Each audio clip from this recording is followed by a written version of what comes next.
Кеш жарық достар.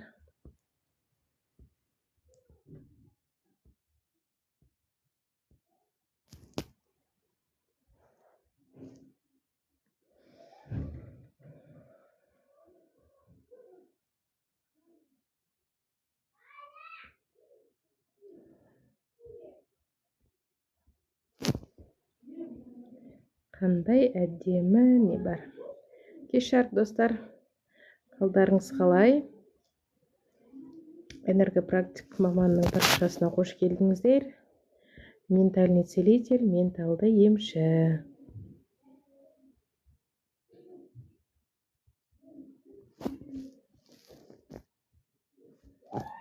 Лайк басып тіркеліп отырамыз, жаңадан келген ханымдар, мырзалар. Қазір мен нормальный эффект таңдап алайыншы.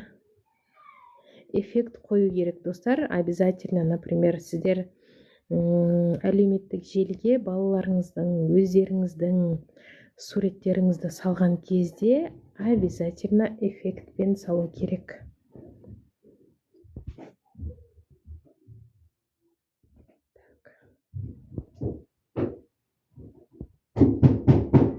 Ау!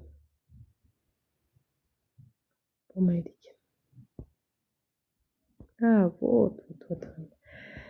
Так. Кеш жарық. Лайк басып тіркеліп отырамыз достар. Жаңадан келген ханымдар, мырзалар. Сұрақтарыңыз болса қойыңыздар.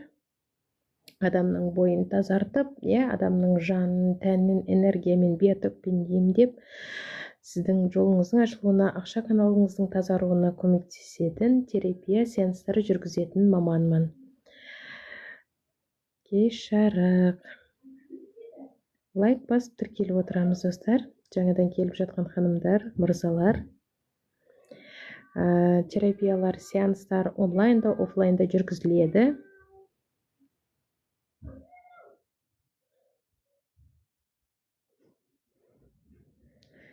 Кеш жарық. Так.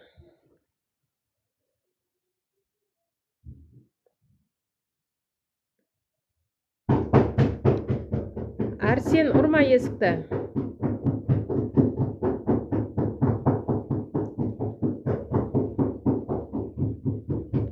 Кеш жарық достар. Лайк басып тіркеліп отырамыз.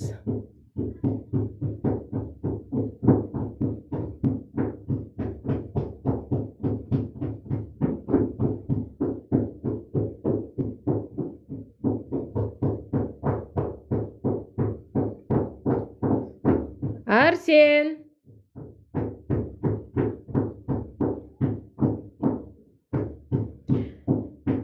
Лайк басып тіркелейік, давайте достар. Энергопрактик, энерготерапевт маманның парақшасына қош келдіңіздер. Бойыңыздағы тіл, көз, дуа, сиқыр, қарғыс, нала, сущностьтардан, жын-жібірлерден тазартатын, қорқыныш, стресс, депрессия, апатия, фобия, өкпереніш, осындай негативті энергиялардан тазартатын. Ой, мені балам.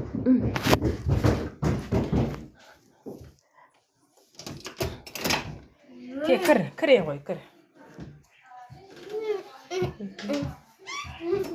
Лайк басып келеміз достар. Сұрақтарыңыз болса қойыңыздар. Ойымның бәрін біліп ұстап айтайын деп жатқан. Кеш жарық.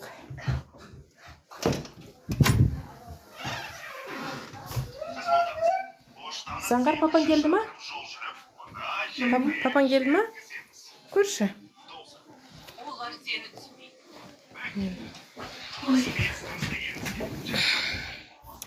Кеш жарық достар. Лайк басып тіркелеміз. Энергопрактик, энерготерапевт маманның парақшасына қош келдіңіздер. Адамның жанын, тәнін энергиямен тазартып, емдейтін терапия сеанстар жүргізетін маманмын.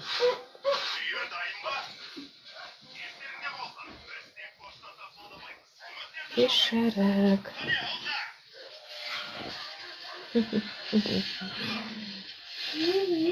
Ей, көрсетпей деп.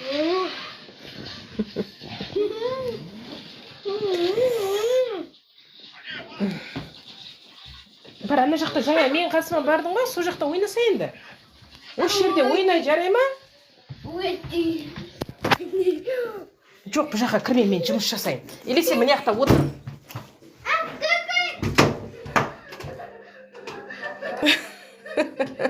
Соны айтам.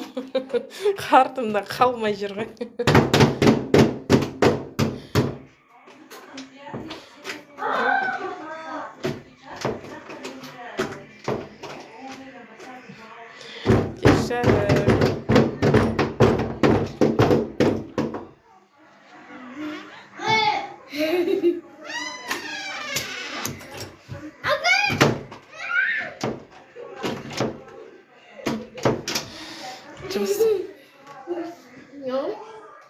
Шық.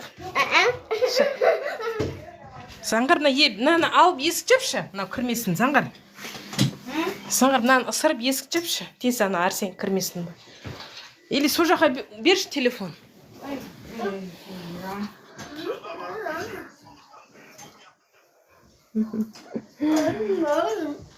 Арсен. Қоюға болмай ма? Именно мен бөлмеймін. Именно сенің бөлмең бос қой. Қойса, мен бөлмеймін. Қоя беріңдер.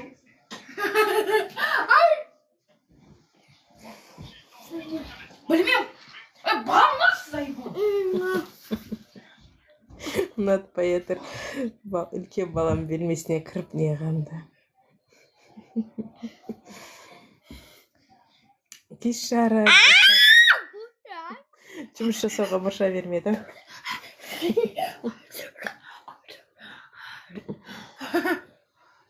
Отыра бер, осы жерде ойнай бер, мен кіріскелеп. Жардай ма?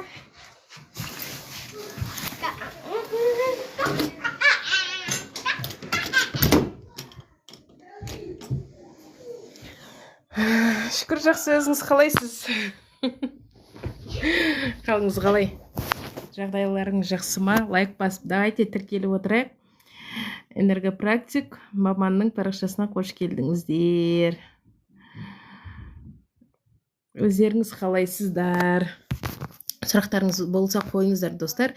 Адамның аурасындағы неше түрлі негативті энергияларды, тіл, көз, дуа, сиқыр, қарғыс, нала, сущностьтар, жын-жібірлерді тазартатын бойыңыздағы терапия сеанстар өткізетін маманмын.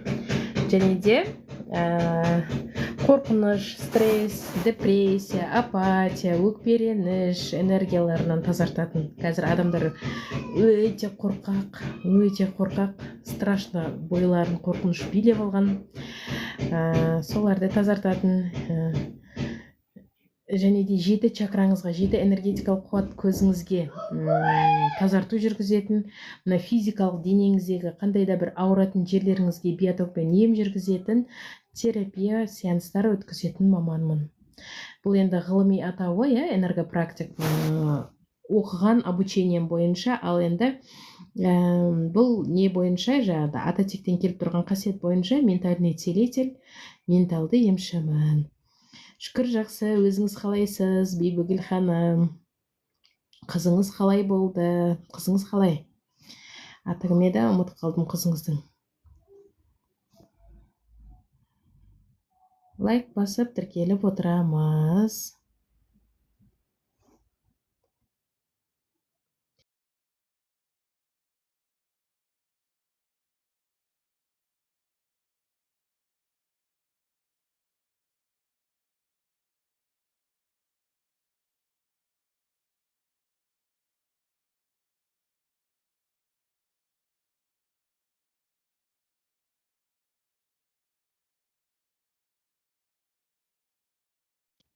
Так, эфир көрінбей қалды ма?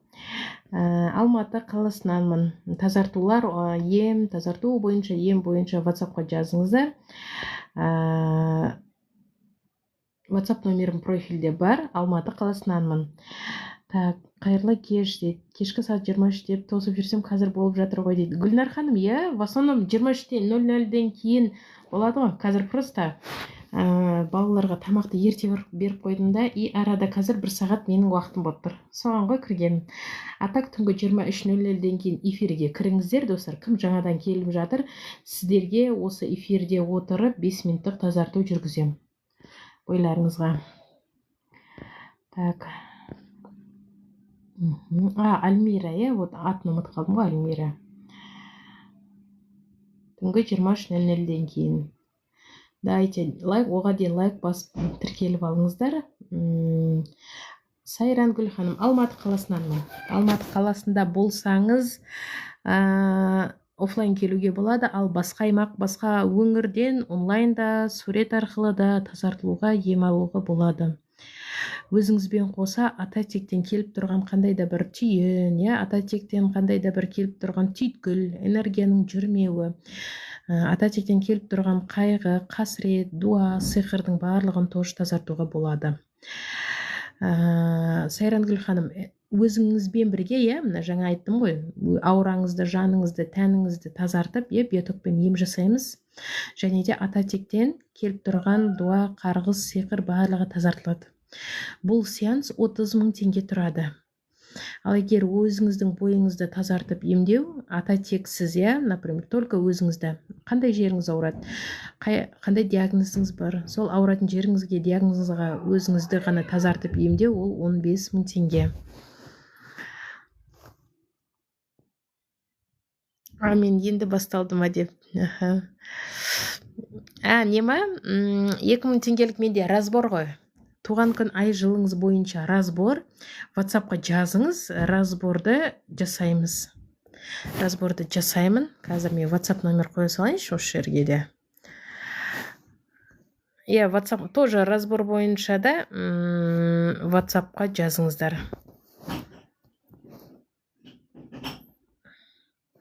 Разборда, 2000 теңгелік разборда не біле аласыздар? Қазір соны айтайын. 2000 теңгелік разборда, міне WhatsApp номер, қолымның тұсында. 2000 теңгелік разборда өзіңіздің миссияңызды біле аласыз. Мысалы, қазір көп адам маған жазады, миссиямды білмеймін, не істесем болады деп. Сол 2000 теңгелік разборда өзіңіздің миссияңызды біле аласыз. Адамның өміріне 2 миссия келеді. Біреуі ата-тегінен, яғни сіздің әке жақтан да, ана жақтан да ата-тегіңізден миссия беріледі. Және де сіздің осы өмірге келгендегі миссияңыз. Міне осы миссияларды анықтауға болады. Келесі, адамның әрбір өмірлік периоды 12 жылдан тұрады. 12 жас, 24 жас, 36 жас, 48 жас деп солай кете береді. Сол әрбір 12 жыл сайын адамның атқаратын жұмысы өзгеріп отырады. Мысалы, сіз жаңағы 24 пен 36 жас аралығында сіз бір мұғалім болып, или психолог болып жұмыс жасауыңыз керек болса, ал 36-тан 48 жас аралығында мүлдем басқа жұмысқа кетуіңіз мүмкін. Тура сол сияқты өзгеріп отырады, соларды біле аласыздар. И одан кейін 7 чакраңызға, мына бойыңыздағы, адамның омыртқа жүйесінің бойындағы 7 энергетикалық қуат көзіңізге талдау оласыз.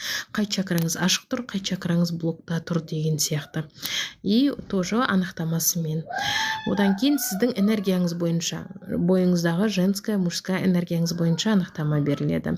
Одан кейін мінезіңіз бойынша анықтама беріледі, және де самооценкаңыз жөнінде ақпарат айтылады. Осының барлығы небәрі 2000 теңге. Осы айда 2000, келесі айдан бастап бұл разбор 3000 теңгеге қымбаттайды. Жазылып үлгеріңіздер. Курткаңды сыртқа қоя берші, эфирдемін. Сәлем, разбор қайдан келген дейді. Разбор метод Боқтаяров арқылы жасалынады. Метод ол ешқандай не емес, андай приложение бір не емес, кәдімгі метод.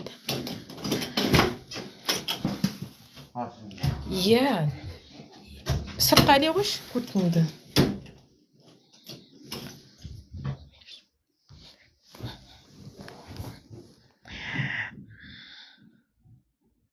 Лайк басып тіркеліп отырамыз. разборда сондай ақпараттарды біле аласыздар өздеріңізге қатысты. Ал егерде сондай разборды жасап үйренгім келеді дейтін болсаңыз, менде 10 000 теңгеден тұратын чакралық разбор, чакра-анализ несі бар.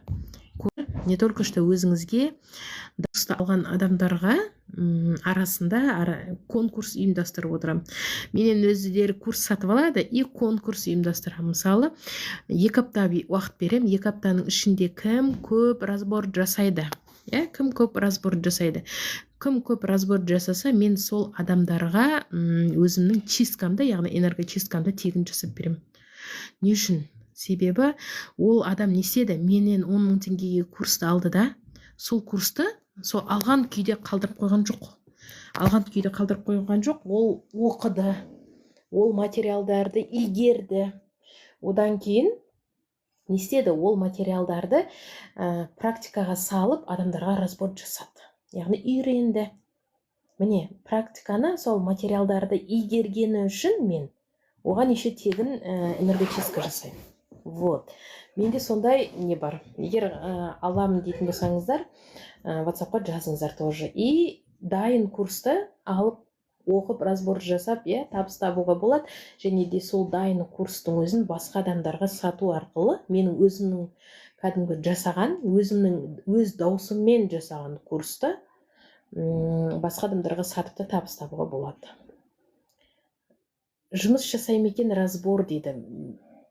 Разборда сіз өзіңіз туралы ақпарат білесіз ғой. Өзіңіз туралы ақпарат білесіз, миссияңызды білесіз, өзіңіздің бағытыңызды білесіз, қай жаста қандай жұмыспен айналысуыңыз керек соны білесіз. Энергияңыз жөнінде, самооценкаңыз жөнінде, мінезіңіз жөнінде ақпараттар аласыз. Одан кейін, міне, сіз өзіңіз туралы ақпарат алдыңыз, енді сол ақпараттарды пайдалана отырып, адамдарға ары қарай сатып табыс табуға болады, немесе сол берілген ақпараттар бойынша өзіңіздің миссияңызға кірісуге болады. Точно келмесе, бұл разбор болмас еді. Разбор, конечно, точно келеді, 100%.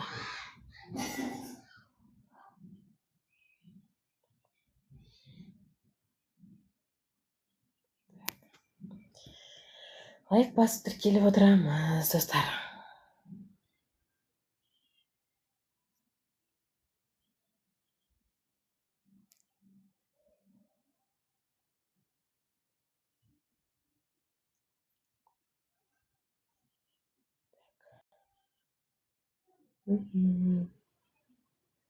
Кеш жарық, достар. Сұрақтарыңыз бар ма? Болса қойыңыздар. Жауап беремін. Қазір почти 1 сағат уақытым бар, бос. Одан кейін уже кәдімгідей онлайн тазарту ем тұр. Әсем ханым, бүгін эфирге арада 1 сағат уақытым бар, поэтому шықтым. А так түнгі 23:00-ден кейін тағы шығамын. Бүгін еще қай тема болады? Мен өткенде после вчера, да? Қазақша. Кеш емес алдыңғы күні не туралы айттым, ақыр заман, қиямет күні, ақыр замандың белгілері туралы сіздерге ашық, анық түрде айтып түсіндірдім.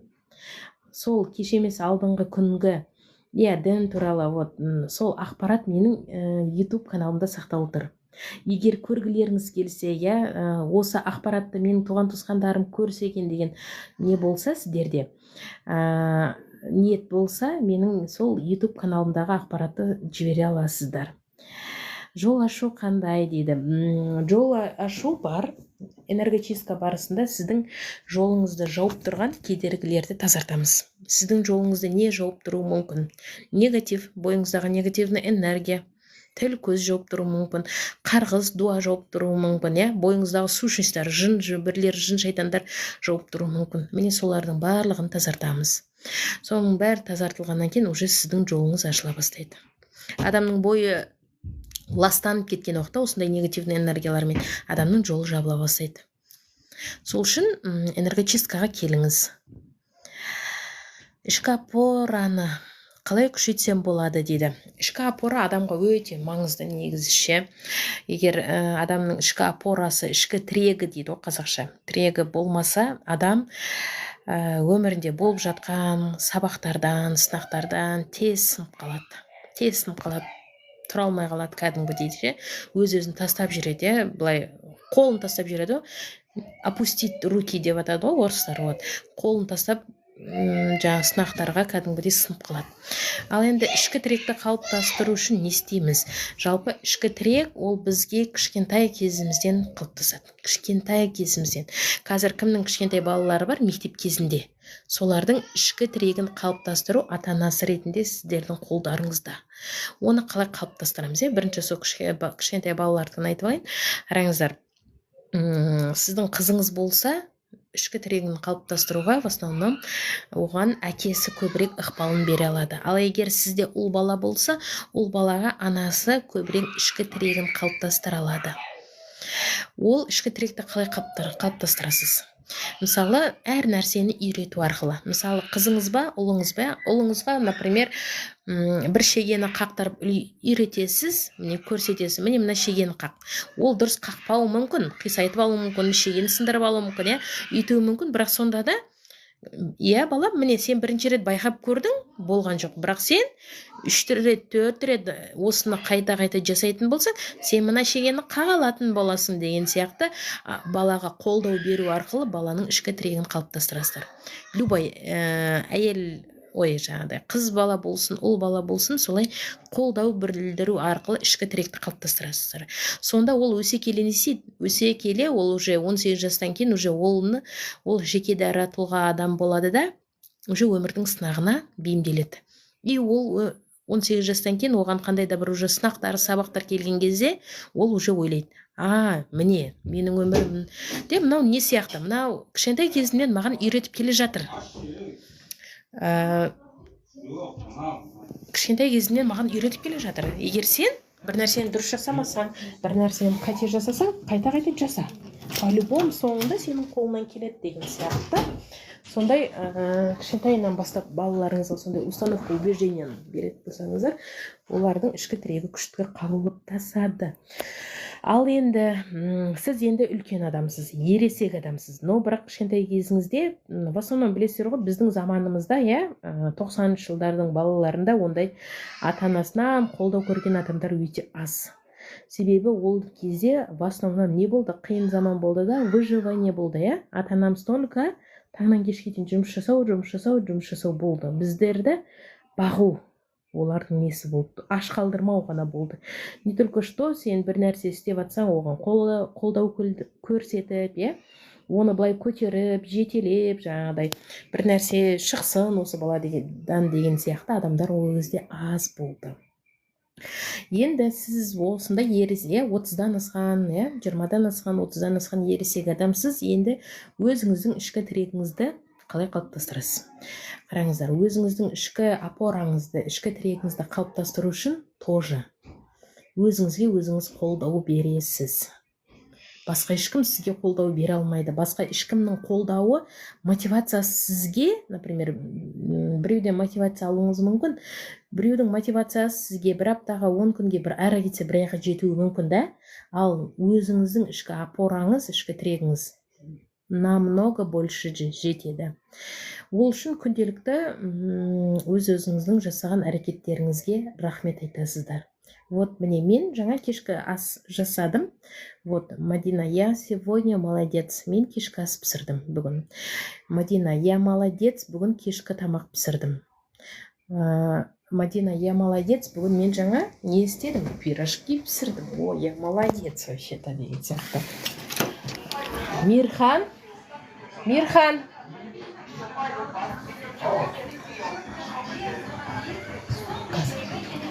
Ана газда нан бар еді, вообще көріңізші. Ұмытып кетіппін ғой мен. Духовкаға нан қойып, соны ұмытып кетіппін ғой. Е-мое, қазір есіме түсіп жатыр.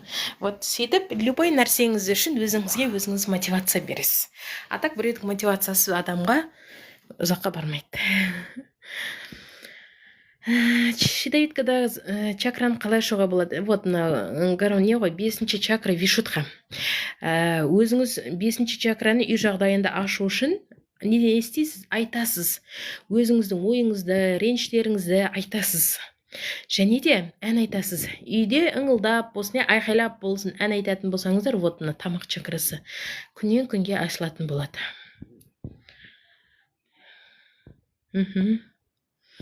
Терапия қанша дейді? Ильмира ханым, терапияның бағасы 15.000 теңге және де 30.000 теңге. Ютубта, Майгүл ханым, Ютубта мен парақшама кіріңіз да, менің главный парақшама кірсеңіз, Ютуб каналымның несі көрсетілген пост тұр. Сол жерден табасыз. Ютубта да Мадина Целитель деп Ютубтан іздесеңіз шығады. Мадина Целитель деп. Вот мына тиктоктағы мына сурет тұр ғой менде, бөрік киген, шашы өрілген, жылқының басын құшақтап тұрған мынандай Джейминимен жасаған сурет тұр. Осы сурет тоже сол жерде тұр. Осы суретпен тауып алсаңыз болады. Мадина Целитель деп іздесеңіз шығады. WhatsApp қазір номерді білем. Сіздің энергияңыз маған сезіліп тұрады. Сізбен шутки похи. Энергиямды сезіп жатсаңыз күшті. Қазір мен WhatsApp номерді қоям. Так, вот міне. Немесе таппай жатсаңыздар YouTube каналда. Маған WhatsAppқа жазыңыздар. Өзімнің YouTube каналымның ссылкасын жіберем сіздерге. Разбор бойынша, не бойынша. Так. Мадина, карма үзіп жасағаннан бұрын кеше момент жақсылық келді. Вот маған бөліскен конспект жазған дейді. Күшті, так. Карма үзіп жасағаннан бүгін кеше момент жақсылық келді. Вот маған бөліскен конспект жазған. Гүлнар ханым, сонда сіз карма үзу техникасын жасадыңыз, жасадыңыз, жасағаннан кейін сізге бүгін кеше моментім жақсы нәрселер келді да өміріңізге, дұрыс түсіндің ба? Егер сондай болып жатса өте күшті. Вот, адамның бойы тазарған сайын, кармалар үзілген сайын, негативный энергиядан босаған сайын адамның жолы ашыла береді. Адамның өміріне түрлі ғажайыптар келе береді. Кішкентай болсын, үлкен болсын, түрлі ғажайыптар келе береді.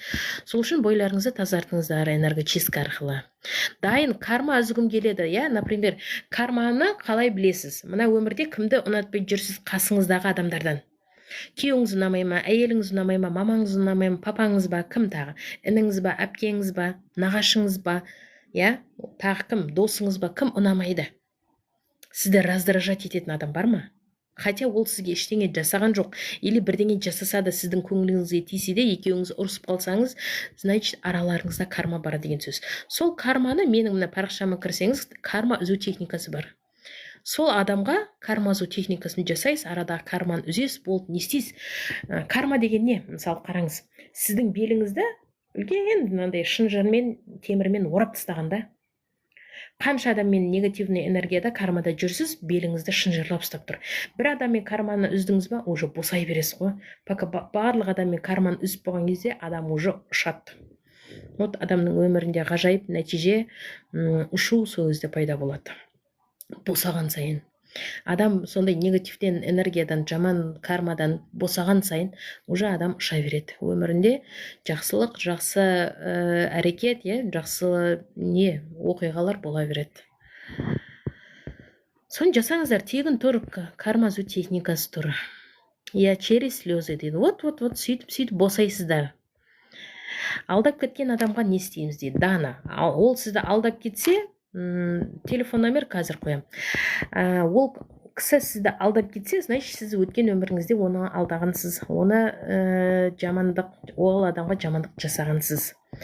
Алдап кетсе, қабылдайсыз, болды. Полное принятие керек. Значит, өткен өмірдің кармасы болып тұр. Бұл жерде жаңаға адам сізді алдап кетсе, өткен өмірде сіз, міне, Болат мырза, вот міне номер. сізді ол адам алдап кетсе, значит, сізде өткен өміріңізде ол адамға жамандық жасағансыз. Либо ұрғансыз, неғансыз, оны алдап кеткенсіз, өлтіріп қойғансыз, бір нәрсесін тартып алғансыз, любой нәрсе болуы мүмкін. Өткен өмірдің кармасын дәл қазір сізге сөйтіп қайтарып отыр. Өткен өмірде сіз оған жамандық жасадыңыз, осы өмірде ол сізді алдап кету арқылы не істеді? Өткен өмірдегі жасаған кармаңыз өзіңізге қайтып келді. Енді бұл жерде ештеңе істемейсіз, просто полное принятие. Я мен қабылдаймын. Я сол адам, например, жігітіңіз ба, сізді алдап кеткен, немесе күйеуіңіз ба? Я мен қабылдаймын. Я мен алдап кетті. Я мен лох болып қалдым. Я мен алдап кетті. Мені тастап кетті. Мен қабылдаймын деп сізде полное принятие болған кезде уже кішкене жеңілдік пайда болады бойыңызда. Полное принятие болады, қабылдайсыз. Әйел адам болды, әйел адам болса да сондай. Тура сондай. Айтасыз, мына менің әпкем, кім танысым, мынау мені алдап кетті. Мен қабылдаймын. Өте қиын қабылдау, толығымен адамда полный принятиеға жасау өте қиын. Адамда всегда не істейді? Адамдар осы бороться етіп үйреніп қалған ғой. Өмірдің ағынымен бүйтіп жүргісі келмейді. Жоқ, оларға не істеу керек? Оларға қызық керек адамдарға. Бороться етеді. Адам бороться еткен сайын уже адамның жаны жаралана береді.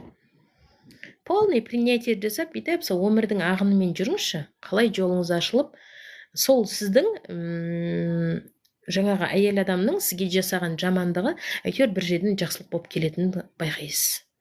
Хоть сен көре алсаңыз да, сол үшін не надо бороться, да, өмірмен, ситуациямен, өмірмен не надо бороться. Просто отпустите. Отпустить надо. Просто принять надо. Вот. Біздің достар, мен всегда айтамын, адам бұл өмірге бір рет келмейді. Любой басқа, қазір уже не дамып жатыр, ғылым дамып жатыр, ақпараттар дамып жатыр. Инкарнация, реинкарнация дегендер естіп жатқан шығарсыздар. Адам инкарнациямен, реинкарнациямен өмірге бірнеше рет келеді, өте көп рет келеді. Сол үшін, өткен өмір бар. Бұны жаңағыдай, бұл дінге қайшы, дінде жаңағы Құранда адам бір рет келеді деп жазған деп үйтіп сөз таластырмай қойыңыздар. Адам бұл өмірге бірнеше рет келеді. И біздің өткен өміріміз бар. Сіз бұл өмірге бірнеше рет келдіңіздер, бірнеше мың рет келдіңіз. Мысалы, мен қазір неше рет келгенімді айтсам, сіздер уже таң қаласыздар. Тура сол сияқты сіздер де бірнеше мың рет мына өмірге келгенсіздер. Тура сол сияқты біздің өткен өміріміз бар. Өткен өмірде ер адамда болып өмір сүрдіңіздер, әйел адамда болдыңыздар. И сол өткен өмірдегі жасаған қателіктер қазір сіздің өміріңізге карма болып келіп жатыр. Ал енді сол өткен өмірдің негативті кармасы сіздің өміріңізге қайта әсер етіп жатса, ортадағы өткен өмірдің кармасын энерготерапия барысында үзуге болады. Ал өткен өмірдің кармасын үзген кезде адамның уже бойы тоже жаңағы айтқан сияқты тазара бастайды, босай бастайды. Беліңізден сізді төмен тартып тұрған бір шынжыр уже үзіледі. И сіздің көтерілуіңізге, сіздің жақсы өмір сүруіңізге уже жол ашыла береді. Сол полное принятие алып, күйеуім бывший түсіме кірді, қолында қант, арқасында мен, күшті риза болдым дейді. Вот, міне, адамында полное принятие болған кезде өмір жеңілдей береді. Біз не істейміз? Қарсыласамыз ғой, шіркін, қарсыласамыз. Қарсыласамыз. Сөйтіп, жеңіл өмірді өзіміз не істейміз? Қиындатамыз. Жеңіл өмірді қиындатамыз. Мен парақшама кіріп шығыңыздар, өздеріңіздің рухтарыңыздың дәрежесін біліңіздер. Постқа кіріп, төмен түсінеңіздер, сол кармазу техникасы бар, рухыңыздың деңгейі бар. Сонда жұмақ тозақ деген жоқ па дейді. Жоқ, жұмақ тозақ деген жоқ. Жұмақ тозақ деген ол кәдімгі жердегі адамның состояниесі. Егер сіз ашуда, агрессияда, өкпе-реніште, стресс, депрессияда, күйзелісте, уайым қайғыда жүрсеңіз, сіз тозақтың состояниесінде жүрсіз деген сөз. Егер сіз полный принятияда, жақсы көруде, шүкіршілікте, айналаға махаббатпен қарап, барлығын жақсы көріп, барлығын қабылдап, түсініп, мир махаббат деңгейінде жүрсеңіз, значит, сіз жұмақта жүргенмен бірдейсіз. Болды. Тозақ жұмақ деген кәдімгі жердегі адамның ішіндегі состояниесі. Ал нәзік әлемде не бар? Нәзік әлемде барасыздар. Барзақ әлем бар. Өлген адам қайта туылады дегенді еститін едім дейді. Иә, өлген адам қайта туылады. Біз сол қайта туылып өмірге бірнеше рет келіп жатырмыз ғой. Жаңа айттым ғой, инкарнация, реинкарнация деген бар деп. Мысалы, реинкарнация бұл менің қазір Мадина болып келіп отырмын, иә, өмірге. Бұл менің Мадина деген реинкарнациям. Ал менің осы уақытқа дейін қаншама өмір сүрген инкарнацияларым бар. Тура сол сияқты не бар? Барзақтан кейін не бар? Адам жаңағы қайтыс болғаннан кейін жаны жоғары көтеріліп, иә, жандар әлеміне барады.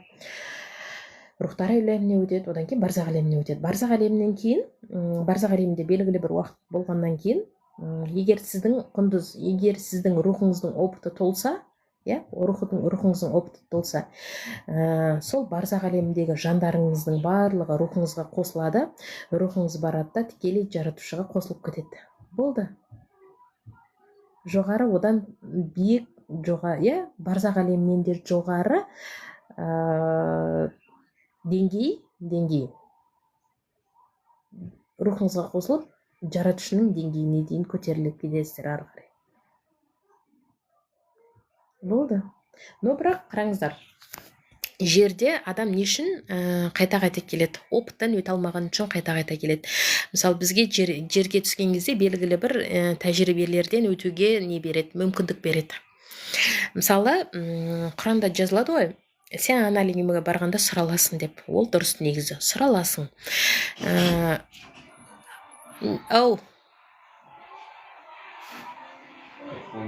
Қазір барам, 10 минутта. Неғыл жайма? Барыңыз ма неға? Кабинетке. Ау? Болды, барам қыз. 7-ге дейін шығам. Оны кім зерттепті дейді. Мен зерттеп жатырмын оны. Зерттеп айтып жатырмын ғой енді міне. Сіздерге зерттеп білгенімді айтып жатырмын ғой. Кім сұрайды дейді. Әр адамның өзінің рухы сұрайды. Мысалы, сол киелі кітапта жазған ғой, сіздерді жаңағы барған кезде Құдайдың алдына барып есеп бересіздер деп, иә? Сол әркімнің Құдайы өзінің рухы. Әр адамның өзінің рухы бар. Әр адамның Құдайы өзінің рухы. Әр адам өзінің рухының алдына барып есеп береді. Мысалы, рух, иә, адамды рух жаратады жерге. Адам ретінде, жан ретінде жерге жібереді. Это рух жібереді жерге. Сөйтіп, сен жерге барып, мынандай тәжірибелерден өтіп келесің деп жібереді. Бірақ біз жерге түскеннен кейін адамның памяті өшеді. Өтетін тәжірибемізді ұмытып қаламыз, сонымен не істейміз? Жерде одан сайын қырсығамыз, бүйтеміз, әйтеуір сол опыттан өтпейміз ғой. Опыттан өтпейміз, адам қайтыс болғаннан кейін барады да, рухына барады қайтадан. Сөйтіп, рухы көрсетеді, бүкіл өткен өмірін көрсетеді. Міне сен Мадина болып өмір сүргеннен бастап, міне, иә, 0 жастан бастап, міне, неше жыл өмір сүрдің, соның бәрін көрсетеді. Міне, мына жерде сен қателік жасадың. Сен мына жерде мына адамның көңілінен тидің. Сен мына жерде мына адамды ұрсып ренжітіп қойдың. Мына жерде жазықсыз қараладың. Мына жерде сен біреудің мынандайын ұрлап алдың сен. Сен мына жерге жіберген опытыңды өте алмадың, тәжірибеңден өте алмадың, дейді да. Сөйтіп, не істейді? Жан не істейді? Оказывается, мен мына жерге түскен немнен опытымнан өте алмаппын ғой, дейді да. Сөйтіп, жаңағы рух жерге жаңа жанды жібереді. Сразу емес, араға 20-25 жыл салып жібереді. Сөйтіп 20-25 жылдан кейін мына Мадина болып өмір сүрген өмірімде менің өте алмаған опыттарымды қайтадан ана жаңа жанға айтады. Міне сен Мадина мына жерде мынандай опыттардан өте алмады мына жан. Енді осы опыттарды сен өтесің жерге барып дейді, жерге басқа жанды жібереді. Ал менің жаным жоғары барзақ әлеміне көтеріліп кетеді. Жерге сол опыттарды өту үшін басқадан жаңа жан кетеді.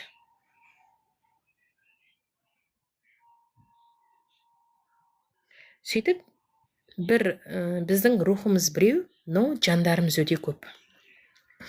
Жаңағы полный опыттан өту үшін рухқа бірнеше жан керек, өте көп. Жібере береді, жер бетіне жібере береді. Мысалы, Адам ата Хауанадан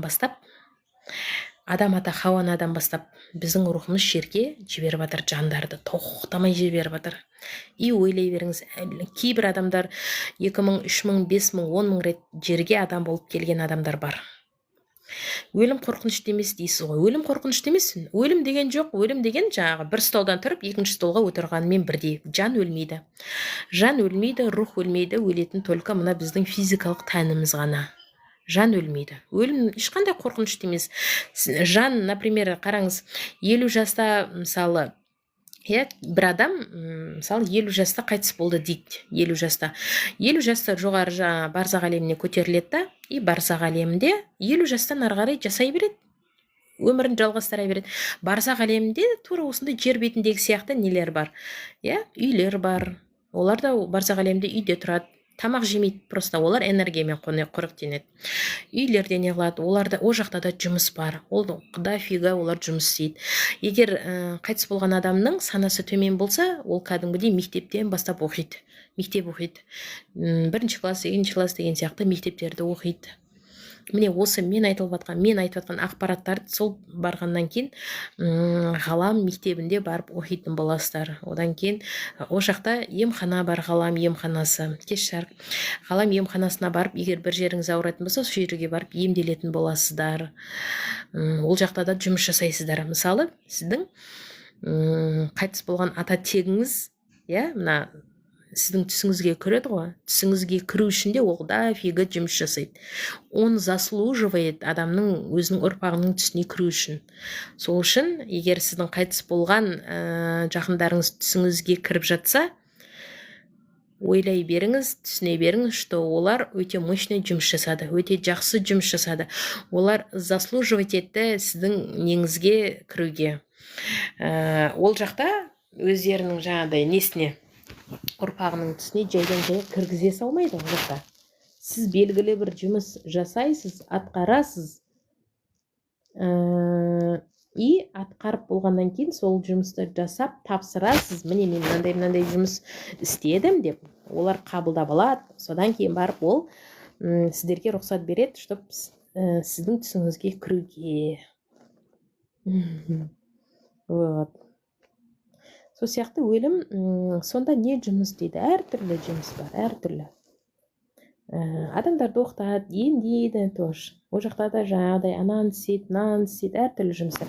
Осы туралы не білгілеріңіз келсе, қазір өлген соң қайтқан туысқандарымызбен кездесеміз, бір-бірімізді танимыз ба дейді. Өте күшті сұрақ. Танисыздар. Мысалы, әжеңіз қайтыс болды, мамаңыз қайтыс болды, одан кейін сіз барасыз жаңа барзақ әлеміне. И сол туылған туысқандарыңыздың барлығы бір-бірлеріңізді танисыздар.